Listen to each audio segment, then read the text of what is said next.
Saber se o crescimento que a economia nacional tem vindo a registar se vai refletir no turismo e o que se pode esperar das mudanças na maioria das entidades regionais de turismo são os temas em foco no Turismo em Destaque desta semana.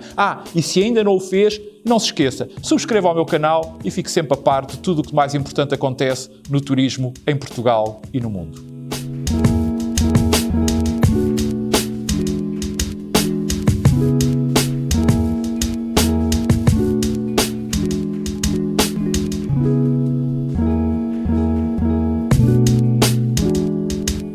De facto, é uma evidência que a economia portuguesa tem vindo a crescer e até a ultrapassar aquelas que eram as melhores expectativas, aliás, um pouco na senda do que se já vinha verificando desde a segunda metade do ano passado. Até que ponto é que isto vai influenciar a atividade turística é aquilo que vamos ver. E dos números que já conhecemos relativos ao ano 2023, aquilo que temos assistido, sobretudo neste primeiro trimestre, é a um crescimento da nossa criação de riqueza, isto é, do produto interno bruto, do ponto de vista homólogo, na casa dos 2,5%.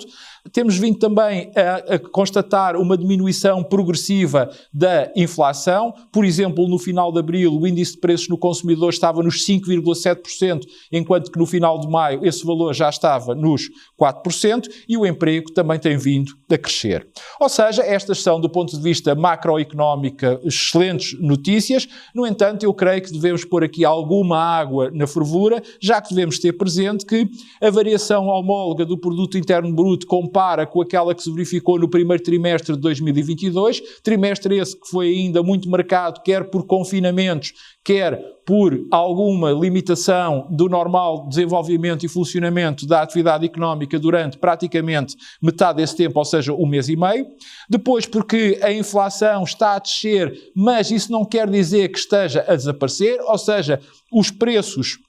estão a aumentar menos, e também porque destes números, ou da análise destes números, resulta que tudo isto, ou pelo menos uma grande parte disto, deve-se sobretudo ao turismo, que, como eu tenho dito, está ou continua, se quisermos, a carregar literalmente às costas a economia nacional, já que, até se olharmos para os números do turismo e descontarmos o efeito do aumento de preços nos produtos e serviços turísticos que aconteceu em resultado desta conjuntura inflacionista e compararmos os resultados obtidos em 2023 com os do início de 2019, isto é, exatamente antes da pandemia, aquilo que constatamos é que neste momento estamos a receber mais turistas e a ter mais receitas, daí que seja até natural que o desemprego diminua, uma vez que estamos a falar de atividades com mão de obra intensiva. Só que este desempenho, que vale a pena sempre sublinhá-lo, é muito bom mesmo ao nível de toda a União Europeia, deixa à vista algo que eu tenho dito e redito. Ou seja, é que a economia nacional tem uma excessiva dependência do turismo, o que, em minha opinião, é péssimo. E é péssimo porquê? Bem, sobretudo por três grandes ordens de razão. A primeira é porque se acontece algo à atividade turística, como por exemplo, infelizmente aconteceu com a pandemia, nós ficamos sem alternativa. A segunda é porque isto expõe, por um lado, a incapacidade dos decisores políticos em alterarem o nosso modelo de desenvolvimento económico e também, por outro lado, porque também expõe as incapacidades das demais áreas da economia em se assumirem, em terem um papel mais relevante, em inovarem mais, em modernizarem-se mais, em internacionalizarem-se mais, até em copiarem melhor os bons exemplos que o turismo lhes tem vindo a dar e, no fundo, todos contribuírem para a imprescindível diversificação da economia nacional. Ao não o fazerem, continuamos com economia a menos e aquilo que nos vai valendo é irmos tendo turismo. E a terceira grande razão, porque estes números nos tendem de alguma forma a esconder os muitos entraves que ainda existem ao nível da nossa competitividade fiscal, da burocracia, da justiça, da saúde, da educação, dos próprios fundos comunitários. Veja-se esta última alteração que se verificou no plano de recuperação e resiliência, mesmo assim ainda continuamos a ver a esmagadora maioria das verbas canalizadas para o setor público e estatal, mas igualmente estes números permitem disfarçar, ou se quisermos atenuar, essa grande evidência que é o Estado continuar a ser o principal beneficiário desta crise, já que tem aumentado, ou visto aumentar as suas receitas como nunca, receitas estas que saem do nosso bolso dos impostos diretos e indiretos que temos vindo a pagar. Contudo, eu temo que aquilo que também eu tenho vindo a dizer se acabe por revelar totalmente acertado, ou seja, que o turismo nacional, ou melhor, que o consumo turístico dos portugueses tenda a estagnar ou até mesmo a ter uma ligeira diminuição durante este ano. Aliás, esta não será apenas uma perspectiva única da atividade turística, já que creio eu que tudo isto vai afetar a generalidade do consumo privado. E porquê? Bem, desde logo porque as taxas de juros vão continuar a subir. E nós não nos podemos esquecer que somos uma economia onde existe muito recurso ao crédito bancário, sobretudo por causa do crédito à habitação, e isso, claro está, com esse aumento das taxas de juros, acaba por provocar moça no bolso das pessoas, no bolso das famílias, ou seja, acaba por lhes deixar menos possibilidades de adquirirem produtos e serviços turísticos. Depois, porque a inflação abranda, mas os preços continuam a subir. Ou seja, quem perdeu já rendimento, isto é, quem perdeu o poder de compra no ano passado e continua a perder este ano, claro está que tem menos disponibilidade para consumir, isto é, para comprar viagens. Depois, porque continua a ser um mistério o porquê de, ao contrário daquilo que se acontece na esmagadora maioria dos países, maiormente da própria União Europeia, os nossos bancos praticamente não remunerarem os depósitos e assim, de alguma forma, atenuarem esta perda de poder de compra que resulta desta conjuntura inflacionista. E, para além destes pontos, vale a pena também, se olharmos mais finamente, mais detalhadamente para as operações turísticas do próximo verão, porque elas também nos demonstram que as grandes viagens, isto é, as viagens mais caras, estão a vender bem, já que, por um lado, há quem não seja, ou se quisermos, seja pouco afetado pela atual conjuntura, mas, por outro lado, há também quem esteja muito impulsionado por este ser o primeiro ano, ou se quisermos, por estarmos em vésperas da primeira época alta, onde nos encontramos verdadeiramente livres da pandemia e, portanto, esta é a altura, esta é a oportunidade de fazer a sua viagem de sonho, a sua viagem de uma vida. Depois, as viagens de valores médios, que tiveram uma grande procura inicial, estão neste momento com essa procura, por assim dizer, mais arrefecida. E por isso as operações estão a começar a ser fundidas, estão a começar a ser concentradas, muitas reservas estão a começar a ser alteradas para opções mais baratas, já que quem fazia estas viagens era, sobretudo, a classe média, que, como se sabe, é aquela que tem vindo a ser a mais afetada. Aliás, eu já tinha alertado e sublinhado aqui para esta situação e, de facto, ela está a acabar por acontecer. E depois, as viagens e os destinos mais em conta, tanto no estrangeiro como em Portugal, estão a ganhar um novo fôlego, já que estão a ver, por todas estas razões, a sua procura aumentar. Ou seja, no entanto, e apesar de todas estas razões, eu mantenho aquilo que sempre aqui tenho vindo a dizer, é que o turismo este ano, em termos nacionais, vai continuar a bom ritmo, sobretudo devido aos mercados externos. Em síntese, e apesar de tudo, iremos ter mais turismo, ou seja, iremos continuar a viver à conta do turismo, embora, infelizmente, sem mais economia, ou se quisermos, com economia a menos, e, lamentavelmente, com politiquice a mais.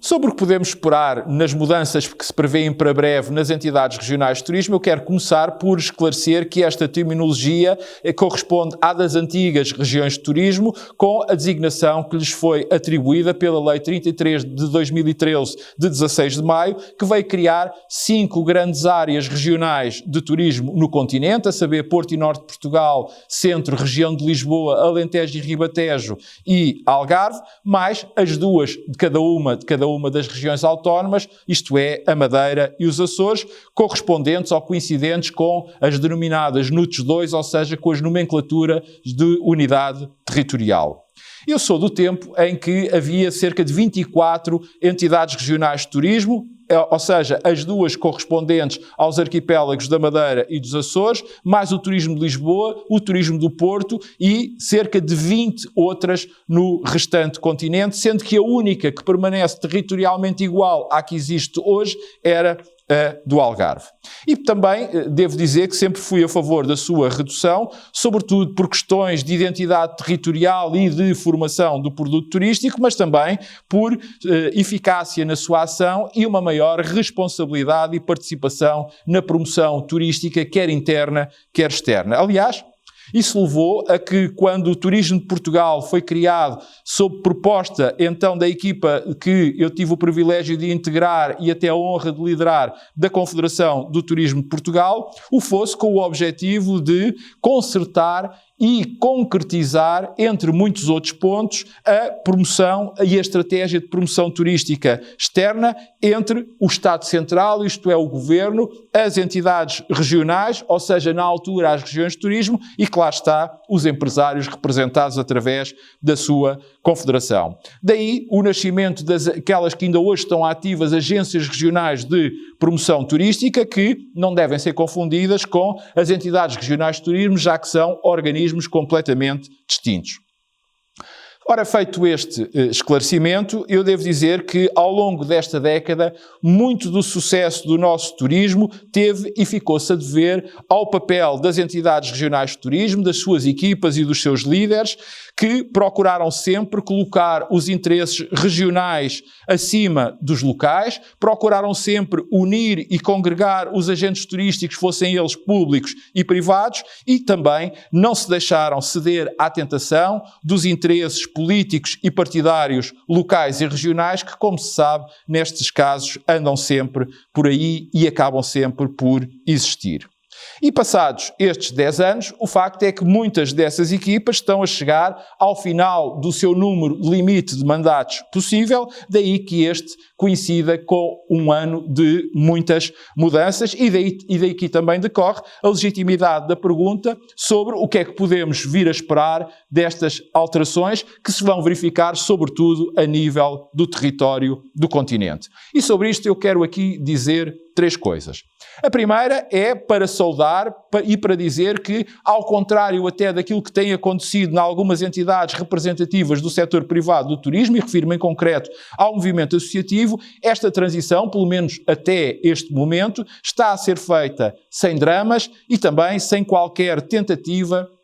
de subversão estatutária, dando um excelente exemplo de democracia ao demais país turístico, mesmo até admitindo que, em alguns casos, havia candidaturas que seriam possíveis e, portanto, que tinham fundamento jurídico para avançar. A segunda coisa que aqui gostava de dizer é que espero que as máquinas políticas e os aparelhos partidários não se tentem apropriar deste processo como aconteceu num passado distante com as regiões de turismo, onde muitas das vezes as eleições para as regiões de turismo eram vistas como saídas airosas para presidentes de câmaras que tinham atingido o limite dos seus mandatos ou que os partidos queriam ver substituídos. O facto é que, neste momento, o turismo e as entidades regionais de turismo precisam de gente com o seu código genético que venha para trabalhar em prol da atividade turística e não para fazer carreira política ou para terminar o seu percurso na via pública. Ou seja, precisam de pessoas com ligação ao turismo e que falem a sua língua.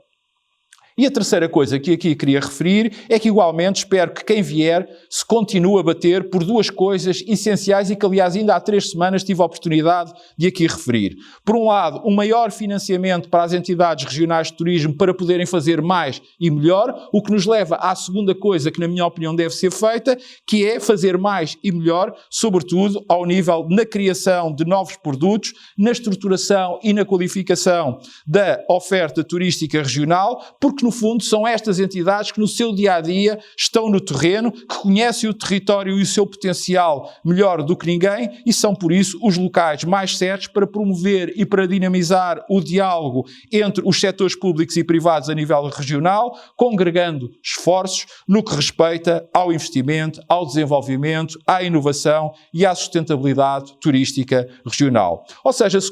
forem cumpridas todas estas perspectivas, eu estou certo que teremos mais turismo nacional e regional, mais economia nacional e regional, mais coesão territorial e social e menos, mas muito menos, politiquice. Marcamos novo encontro para a semana. Até lá, saúde, paz e já sabe que pode sempre ver, rever ou partilhar os meus comentários, bastante para tal carregar no botão preto que diz subscrever, aqui mesmo por baixo da minha imagem.